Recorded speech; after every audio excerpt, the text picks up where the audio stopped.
I want to continue our journey in Matthew's Gospel, and we're in the middle of chapter 2.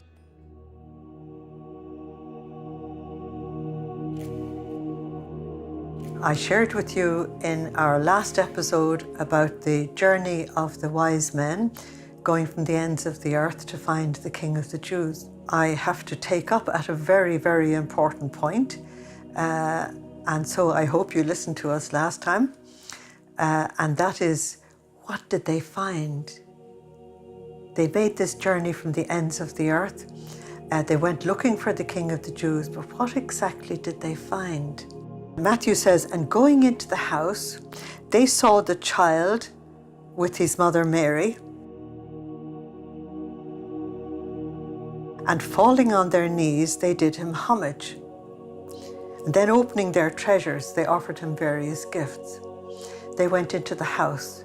Mary and Joseph had been staying in a house in Bethlehem for some months at this particular stage, and the star guided these men directly to this house. That means that they were divinely guided to find this particular house and this particular family.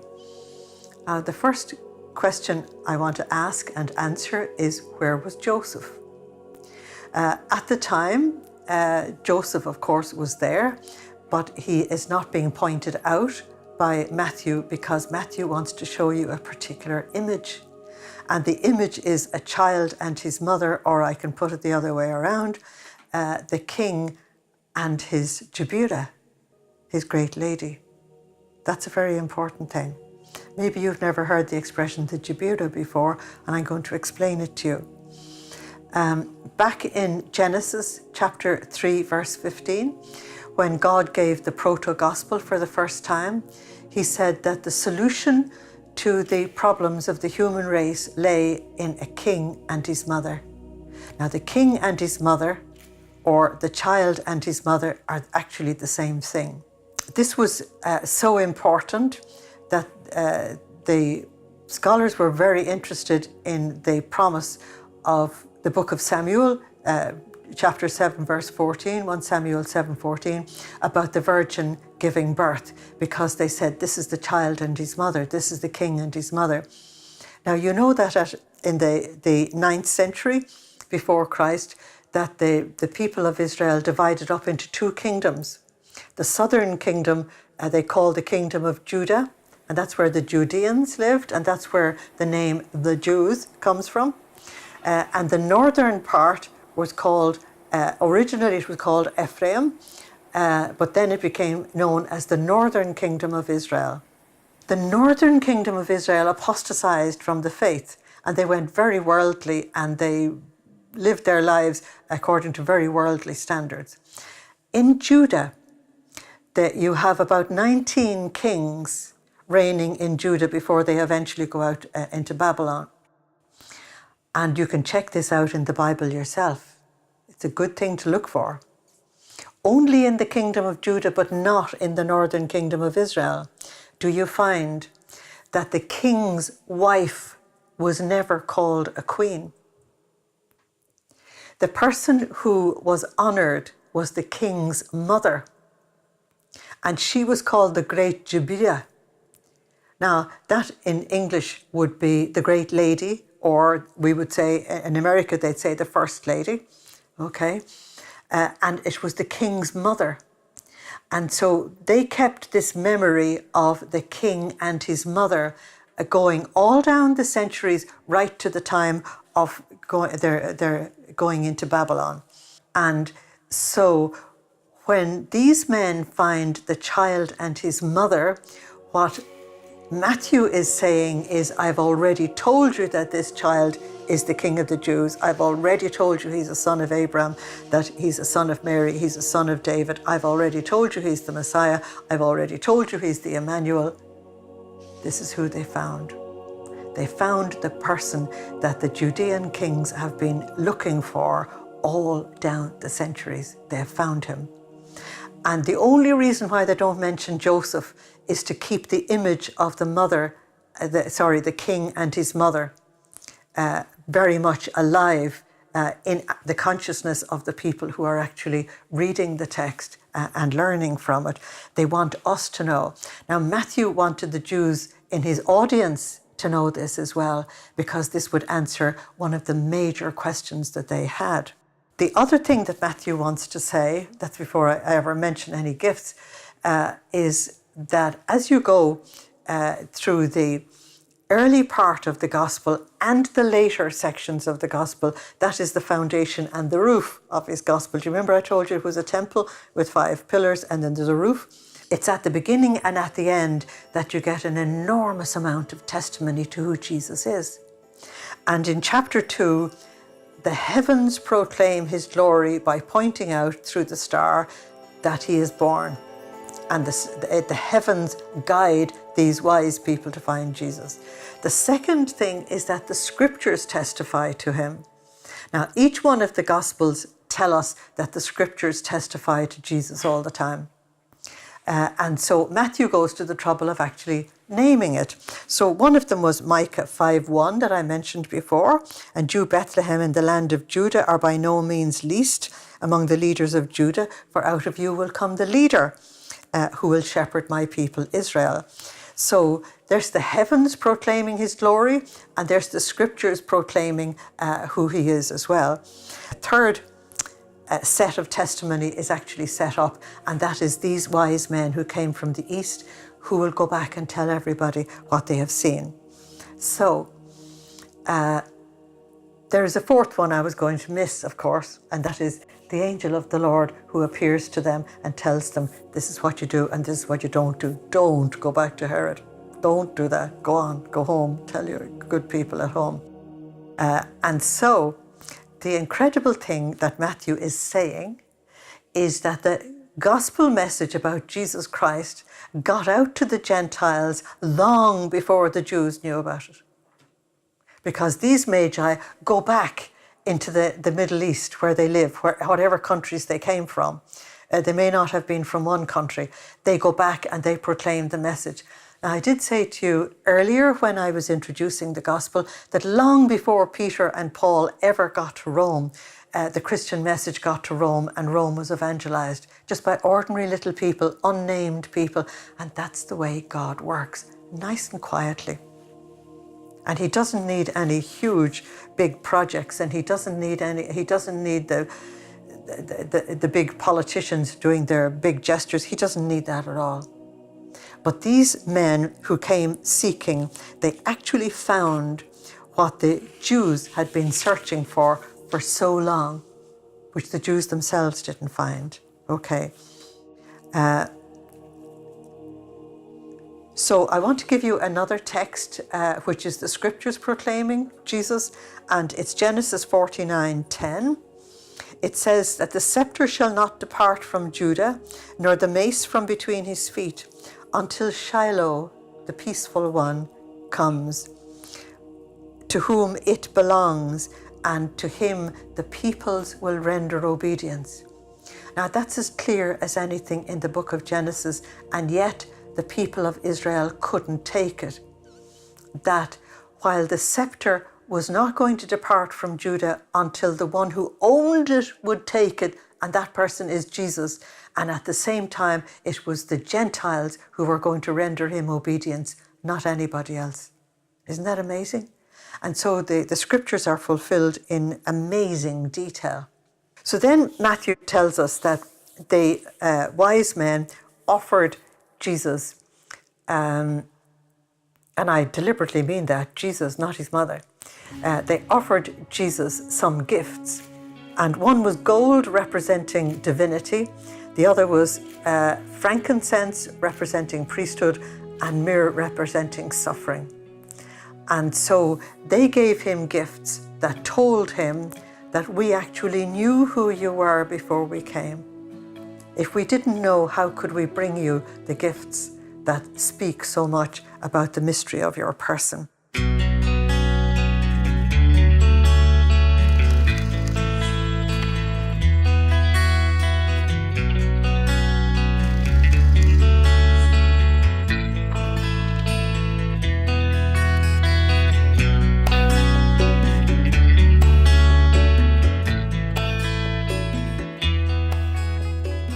as the Magi approach Bethlehem, a most wonderful text in Isaiah is fulfilled. Listen to this. It's Isaiah chapter 60, verses 1 and 2. Arise, shine out, for your light has come. The glory of the Lord is rising on you. Now, the glory of the Lord rose on these men who were seeking God and guided them the whole way. You find that also in Bethlehem with the shepherds. Luke tells you about that the glory of the Lord rose over them as well. Though night still covers the earth, that's the night of sin and idolatry and unbelief, and darkness still covers the people, above you the Lord now rises. And they saw that rising as the star that rose over them. And above you his glory appears. The nations come to your light, and the kings to your dawning brightness. Lift up your eyes and look around. They're all assembling and coming towards you. And then they begin what I have told you already, the great, great pilgrimage to Jerusalem. So listen to this. They start bringing your sons from far away and your daughters being tenderly carried. At this sight you will grow radiant, your heart throbbing and full, since the riches of Arabia will flow to you and the wealth of the nations will come to you, and so on and so on. It's a big, long look at the rest of the chapter 60 of Isaiah. It's all fulfilled. It's the most amazing thing. But the people who discover its fulfillment are the pure in heart that see God. You'll find that in Matthew 5:8. And the people who are truly seeking God with sincerity.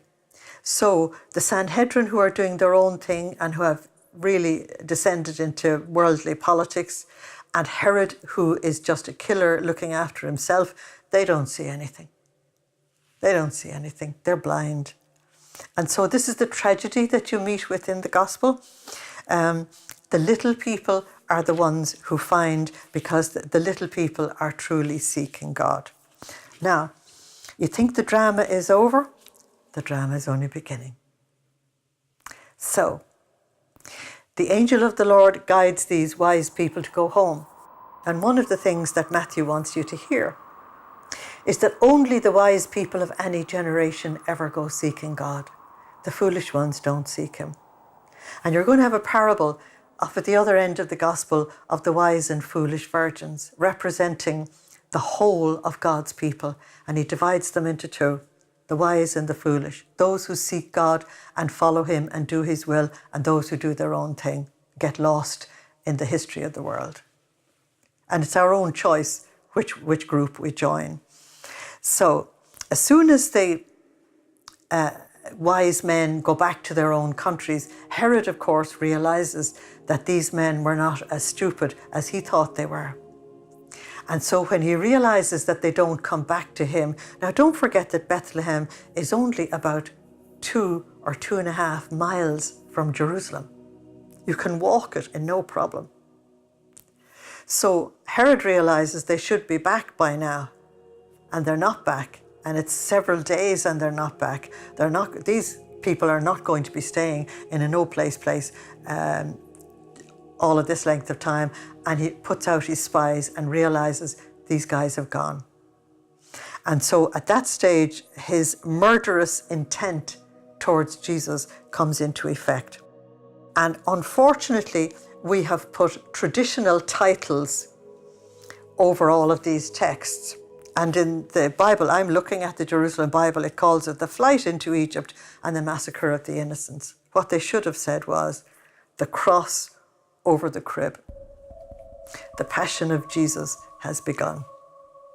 The world rejects him, wants to destroy him, and thinks it can extinguish the light.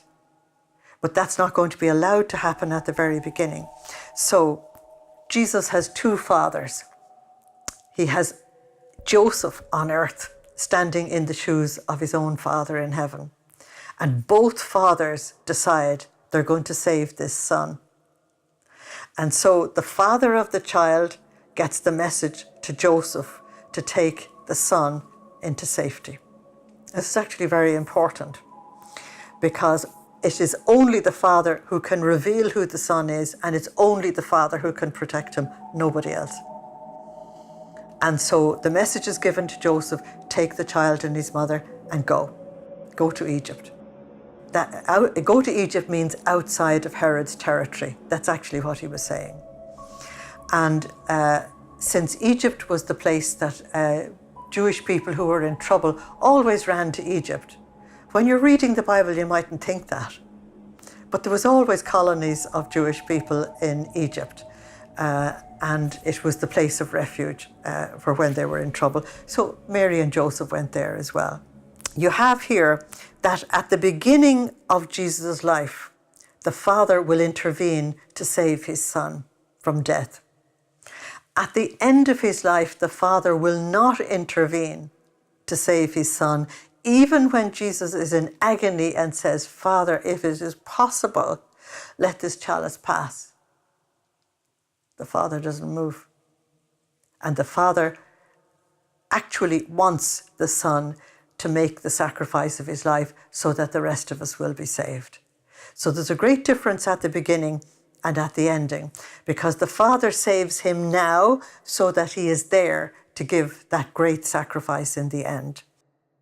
God will only protect you when it is the right thing to do. He will only ever do the right thing. He'll only let you off the hook when it's the right thing to do. Take a little tiny trip into the scriptures for a second. Egypt. Genesis 12, Abraham brought his wife Sarah into Egypt at a time of famine. Genesis 37, Joseph, the beloved son of Jacob, was taken to Egypt, but unfortunately as an abused person, as a prisoner. Genesis 46, Jacob and his entire family went down into Egypt, and that's where they actually became a nation. So in the beginning of the book of Exodus, you're told that God called his son out of Egypt, and his son was the whole nation of Israel. And here in chapter 2 of Matthew, Matthew is trying to tell you that Jesus, who is God's actual son, meaning that God is responsible for his coming into existence. And God had to create an incredible miracle in Mary's womb to bring Jesus into existence, because Mary is female and was not capable of giving the Y chromosome to make a man. She was not capable of it. It's not given to women. And so God had to create an incredible miracle, A, to create Jesus, and B, to make him male, so that it was entirely his work. Okay? And what people don't realize is that the entire history of Israel is encapsulated in Jesus' life. And he has to identify with all the bad as well as all the good, because he has come to redeem it all. He's come to renew and to cleanse and to purify and to start all over again. This is God's actual son is going to be called out of Egypt, but he's only had to spend about 2 years in Egypt, because he doesn't have to spend the full length of time in order to just cover it. He just has to go. And that's why Matthew says to us in verse 15, yes, in the book of Numbers 23, it says, I've called my son out of Egypt. Okay. So it's the angel of the Lord who tells Joseph again when it is the right time. And Joseph is one of the saints that we need to recover. Because I believe that to go into a new phase of the church's life, we need to recover St. Joseph. He lived under exact obedience to God's will. And when you read John's Gospel, you hear Jesus saying, I only ever do what my Father tells me to do. I want the world to know that I love the Father, and therefore I do exactly what my Father tells me. He got a very good model in Joseph. Joseph went to Egypt for no other reason that the Lord told him to go. He stayed for the length of time God wanted him to stay. And when God said, get up and go, he got up and he went. Now, the trouble and the difficulty and the pain and the poverty and everything that went with that, Joseph took it all in his stride. He was a man for God. He's a most wonderful saint. But then you're brought back to Israel, now that the child and his mother are safe because of the two fathers. You're brought back to this horrendous situation in which Herod was so furious that to make absolutely certain he would get the child who was going to be called the King of the Jews, he'd kill every boy.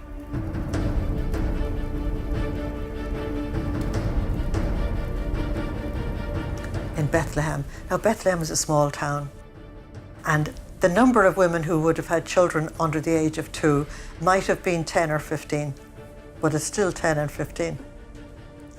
And he kills everyone to get to him.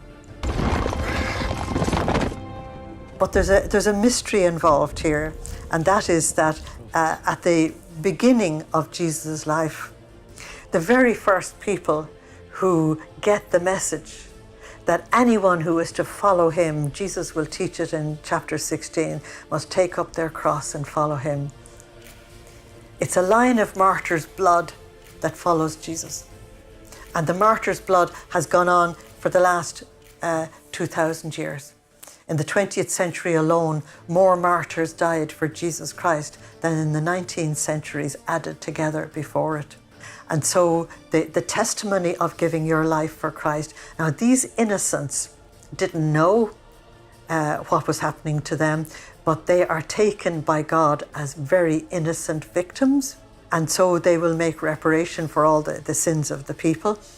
And they are also a prophetic forecast that you will find at the other end of the gospel, that the innocent one, who is declared innocent by all the people who accuse him and his executioner, that the innocent one will lay down his life to save all the children that ever were born since the time of Adam.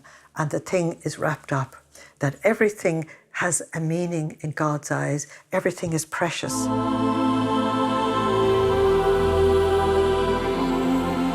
The place of these children is actually very important in the whole story.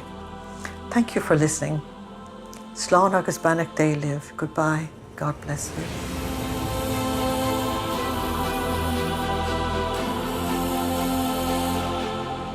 To all of the viewers of Shalom TV throughout the world, I want to encourage you not only to support this amazing media apostolate, but to spread the word to others.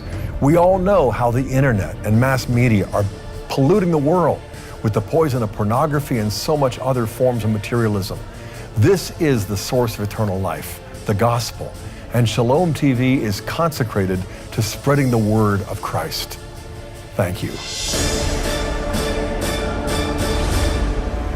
Shalom World, God's own channel.